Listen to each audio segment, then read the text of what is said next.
The town of Ravens Hollow had always thrived along the twisting bends of the Mississippi, its wooden piers creaking under the weight of goods, livestock, and chatter.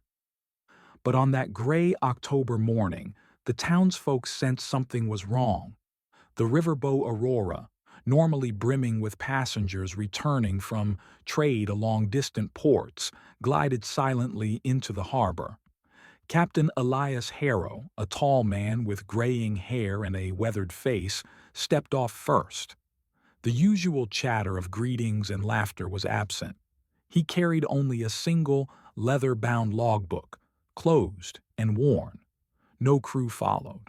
No passengers smiled or waved. A cold, uneasy silence hung over the pier. Horses shifted nervously, and even the dogs kept their distance.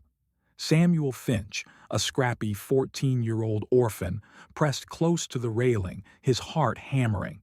He had helped load the Aurora when it first set sail months ago, and the emptiness of the boat filled him with dread. Whispers began circulating. They vanished. Something claimed them. The river has returned them. Hollow. Even the seasoned dockhands, used to the unpredictable ways of riverboats and river traders, looked pale as they crowded around Harrow. Among the small crowd, a hooded man leaned against a post, silent until he muttered, "The river does not forgive, nor forget." His voice was gravelly, like stones scraping together, and it cut through the cold air like a knife. The man's eyes were dark pools, reflecting the river's restless surface. Before anyone could question him, he slipped away into the morning mist. Samuel watched him vanish, unease crawling up his spine. He had heard stories from old fishermen, tales of boats returning without passengers, of phantom cries echoing over the water, of men who went seeking fortune only to vanish forever. Those stories had always been dismissed as superstition. But now Samuel felt a chill that couldn't be explained by the autumn air. By noon, Mayor Jonathan Greaves called an emergency meeting at the town hall. The room, usually warm with firelight and chatter, was tense. Farmers, merchants, mothers, with children clinging to their skirts, and elderly townsfolk filled the hall, all faces etched with fear and curiosity. Captain Harrow finally spoke, his voice rough but commanding. The Aurora returned alone. Every soul aboard, gone. A collective gasp rose. Samuel clutched the edge of a bench, staring at the captain. Among the murmurs of disbelief, some whispered prayers, some blamed the river for its temper, and some cursed themselves for ever venturing into trade on that cursed waterway. No one could explain the disappearance, and fear began to take root. Samuel felt a strange mixture of sorrow and determination. If the adults were paralyzed by fear, perhaps he, small, clever, and brave, could uncover the truth. That night, Samuel couldn't sleep. He crept to the Aurora, slipping past the docked boats as the moonlight shimmered over the river. The deck was slick with dew, and the wooden planks groaned under his careful steps. Inside the cabins, the belongings of passengers were untouched, clothing folded neatly, journals left open, personal items arranged as though time itself had paused. On a small table, a brass compass spun wildly, as if caught in an invisible storm. Samuel picked it up and held it close. For a brief moment, he thought he heard faint whispers beneath the deck boards, soft and sorrowful, calling out names he didn't recognize. Fear prickled at the back of his neck, but his curiosity burned brighter. There was something here, something hidden, and he would find it. Meanwhile, in his dimly lit study, Captain Harrow stared at the logbook. Each page was filled with meticulous notes, but the entries became stranger as the journey progressed. Phantom lights flickered across the water. Fog moved unnaturally, curling and twisting in shapes that resembled faces. Whispers echoed from the river, speaking in voices that were both human and inhuman. Harrow's hands shook as he turned each page. His brother Thomas had been lost aboard the Aurora years ago to the river's unknown depths, and Harrow had always blamed himself. Now, with the crew gone, his fear resurfaced, sharp and bitter. He whispered into the empty room, "I cannot lose them, too. Not like this." The following morning, Samuel returned to the pier. Half buried in the mud near the bow of the Aurora, he discovered a small medallion. It bore a symbol he did not recognize, a coiled serpent encircling a five-pointed star. Its metal glinted in the pale sunlight, strangely warm to the touch. He hurried to Miss Abigail, the town librarian, whose knowledge of old texts often bordered on mystical. Abigail's eyes widened as she examined it. This mark belongs to the old river legends," she whispered, voice trembling. "It is a warning. It speaks of greed, of men who take more than they give. The river remembers, and it takes what is owed." Samuel's stomach twisted. The medallion was a sign that the Aurora's disappearance was not random. It was deliberate, a consequence of past actions. Miss Abigail and Samuel began meeting in secret, poring over maps, journals, and river logs. They traced the Aurora's route upstream, reading accounts of ghostly apparitions and vanished travelers. Abigail, wise and patient, reminded Samuel that the river tested more than courage. It tested the heart. "Samuel," she said gently, "the river shows what is hidden in men's hearts. Greed, cruelty, selfishness. It awakens its wrath. You must not only seek the truth, but understand it. Only then can you make a difference." Samuel nodded, determination hardening his resolve. He would face whatever the river had in store. Under the silver gaze of a full moon, Samuel crept back to the Aurora. The brass compass spun violently, and a dense fog rolled off the water, curling like fingers around the boat. Whispered voices, soft and pleading, drifted across the deck. "Help us, they seemed to say. Samuel's heart pounded. He almost stumbled into the river when a firm hand grasped his shoulder. Captain Harrow had followed him. "It calls to the guilty," he said, eyes dark.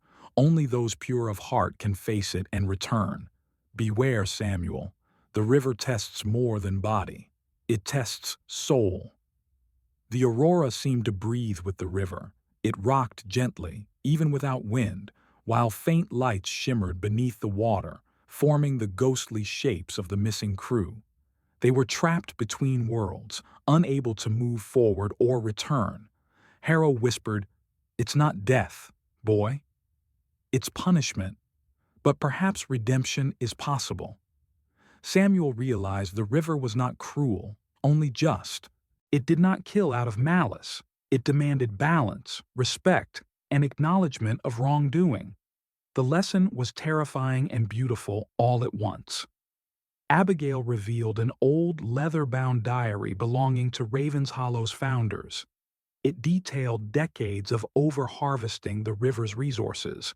Trees cut down without replanting, fish plundered for profit, and waters fouled with waste. The river, patient and enduring, had been waiting for someone to notice, to act, to understand. Samuel felt the weight of generations on his young shoulders. He understood now why the Aurora had returned empty. This wasn't just about the crew. It was about the town, the river, and the cycle of actions and consequences. He looked at Harrow, and together they made a silent vow to seek the river's truth and to restore balance. The next morning, Samuel and Captain Harrow prepared a small rowboat to venture upstream, tracing the Aurora's path into the fog-shrouded Missouri Borderlands. Mist hung low over the water, curling like smoke from unseen fires. Samuel gripped the oars tightly, his knuckles white. The river seemed alive, whispering in languages he could not understand. Shadows moved beneath the water's surface, shapes too large to be fish, too fluid to be human. Samuel felt a chill as visions of the missing crew flickered before his eyes. Men laughing, women crying, children lost. Each vision whispered silently, pleading for help. Harrow's voice cut through the fear. We cannot falter. To face what is hidden in the river, we must first face what is hidden in ourselves. Samuel nodded, realizing that courage was not the absence of fear, but the resolve to act despite it. As the fog thickened, a faint glow emerged ahead. A girl, ethereal and luminous, floated above the water. Her eyes were sad, yet kind. The river keeps those who take without giving, she whispered. Her voice rippled like the current, carrying weight Samuel couldn't yet grasp. Help them. Balance must be restored. The girl pointed to a hidden cove, almost invisible in the morning mist. There, faint shapes shimmered just beneath the surface, ghostly forms of the Aurora's crew. Samuel realized they weren't evil. They were trapped by consequences, prisoners of actions driven by selfishness and greed. Harrow murmured, They are not gone, Samuel. They are waiting for someone to show them the path to redemption. Guided by the glowing girl, Samuel and Harrow reached the cove. The water shimmered with unnatural light, revealing items from the Aurora, crates of untouched goods, journals, personal effects frozen in time. The river had not taken lives. It had suspended them, a living reminder of balance and justice. Samuel understood. The crew had hoarded supplies, ignored the needs of others, and acted selfishly during their voyage. The river punished not by destruction, but by reflection. Do you see now? Harrow asked gently. It is not wrath, but instruction. Those who ignore responsibility are trapped until they acknowledge their wrongs. Captain Harrow confessed his own past misdeeds. Small acts of greed, cutting corners, taking more than he had rightfully earned. Samuel's eyes widened. You are part of this? He asked. Harrow nodded, heavy with guilt. I cannot undo the past, but I can help them now. Will you stay and help Samuel, or return to safety? Samuel felt the weight of the choice. He could flee to comfort and security, or he could step into danger and uncertainty to help lost souls find redemption. His heart resolute, he chose to stay. Together, they spoke to the spirits, guiding them to reflect, apologize, and let go of their selfishness. As they finished their pledges, the river roared violently, water surging around them in a whirlpool of light and shadow. Hands, ghostly and desperate, reached for them, but not to harm. Samuel felt the pull of the river's energy, a reminder that it could sweep away those who faltered. He closed his eyes and thought of Abigail's words. Courage and purity of heart will guide you. Trusting his compassion, Samuel reached out mentally to the spirits, sharing forgiveness and understanding. The hands recoiled gently, then vanished, leaving calm waters behind. They had passed the river's test.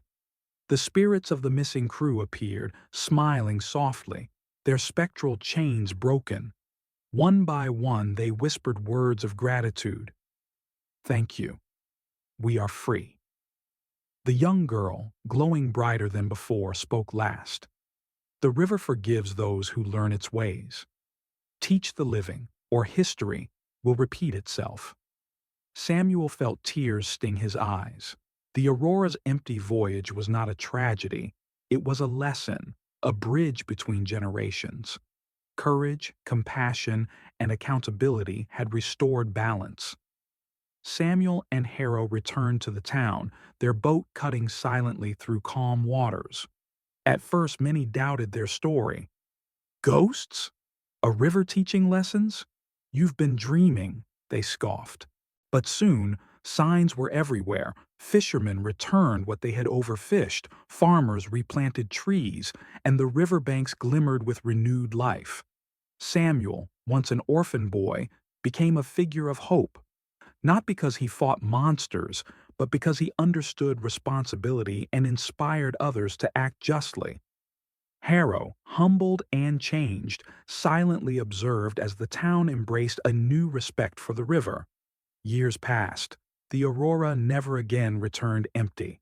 Samuel, now a young man, walked the pier often, speaking to children about the river, about balance, and about moral integrity. Raven's Hollow thrived, but never forgot the lesson. The river, patient and enduring, continued to whisper softly to those who would listen. It demanded respect, humility, and empathy, teaching that human actions have consequences beyond what the eye can see. Samuel's heart swelled with pride. He had become a keeper of the river's memory. One evening, as the sun dipped below the horizon, Samuel returned to the pier and found the brass compass from the Aurora glinting in the fading light. Its needle spun once, then steadied, pointing upriver.